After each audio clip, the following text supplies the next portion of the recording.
Greetings to all of you.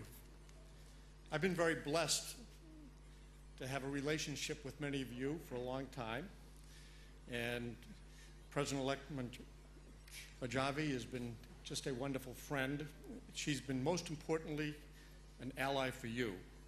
She's been an educator for me, and she's been a friend to freedom-loving people all across the world, and she talks about that.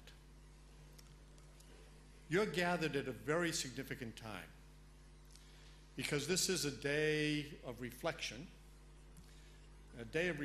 when many of your countrymen made sacrifices in a revolution that you thought would bring you a government. But it was a government that denied you. So your hopes and expectations were dashed. And you were an exiled people with strong leadership,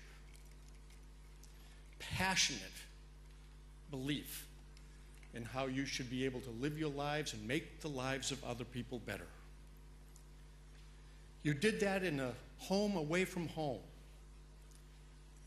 in a city that wasn't a city, but you made it one. You were exiled, but you rallied. And you became a great people, a people who cared for each other and did more than just provide for good governing. You actually provided for good housing and great art and culture and dreams and expectations. I did not know much about your people when I first became President Bush's chief of staff. And I learned skeptically about you. Not optimistically, skeptically. When a great evil manifested itself in the world, and we wondered about you. And the skeptics were there, and a team went into Camp Ashraf. A team of skeptics.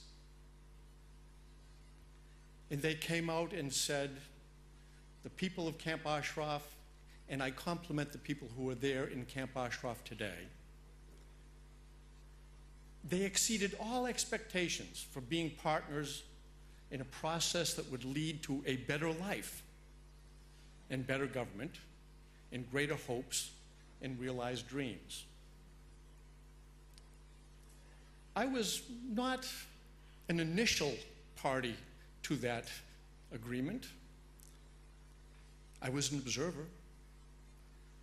I saw the skepticism, and I saw the hope and the surprise and the appreciation when an agreement was reached, because it did exceed the expectations of the United States government when we were looking for allies in a dangerous place, when uncertainty was the rule. But the people of the MEK stood tall and kept their word, and they made sacrifices beyond that which they were even asked to make to keep their word. And America promised that we would protect you. America promised that we would help you become a people recognized for protection through Geneva. And we kept that promise until the reins of responsibility were passed to the people of Iraq. I feel that we still have the obligation in the United States to make sure that you are protected. I celebrate the leadership that I have seen from your people. Maryam Rajavi is a wonderful leader. She's your president-elect. I want her to be your president.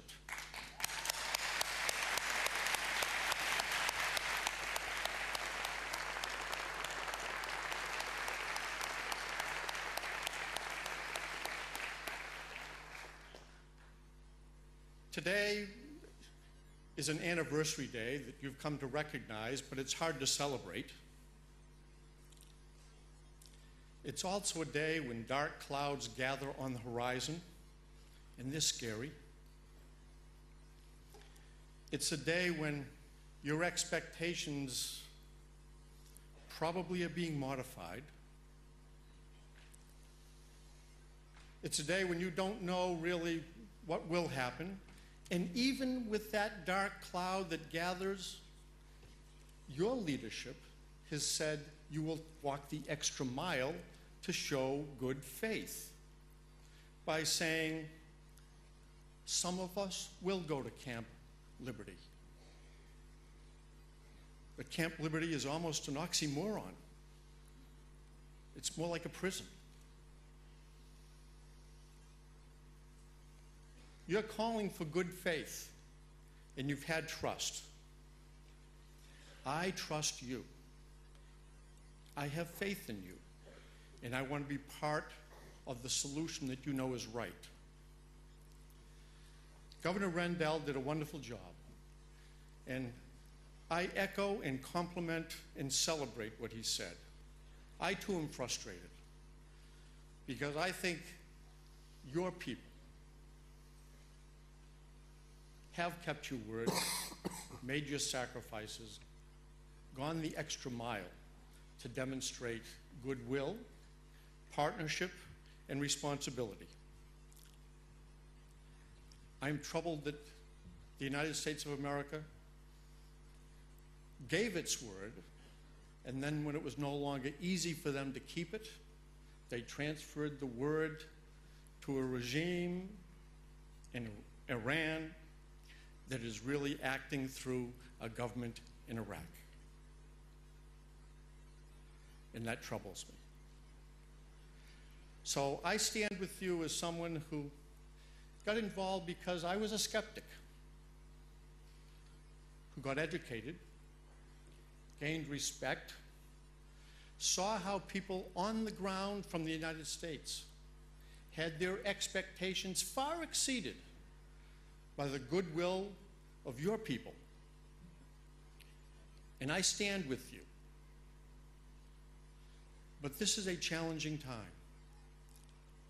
Very, very challenging. The regime in Iraq should keep the word that was given in good faith when their people were freed, and make sure that your people will be freed, and that you don't have to go to a camp that is a prison camp. It's not even a camp like Camp Ashraf. It'll be hard for you to celebrate with an orchestra in Camp Liberty. It'll be hard for you to have good hospitals and good care and be an oasis in a part of the world that needs oasis at Camp Liberty. So I hope that the United States will exercise greater leadership in saying the definition of your new home for your residents of Camp Ashraf, defined as Camp Liberty, is not a home at all. It looks like a detention center for people who should not be detained, that have done nothing wrong, they've kept their word, and then some. Governor Rendell spoke very eloquently about the frustrations that many of us feel. And it's interesting to find that the frustrations aren't expressed by only people of one political persuasion, but of different political persuasions. We have different expectations. Some of us even have different definitions. But we are passionate and united in believing that your people have earned the respect that they deserve to have manifested on them. Because I saw your leadership keep its word. I saw the people of Camp Ashraf keep their word and meet responsibilities that were far greater than were imposed on any other people in a very troubled part of the world.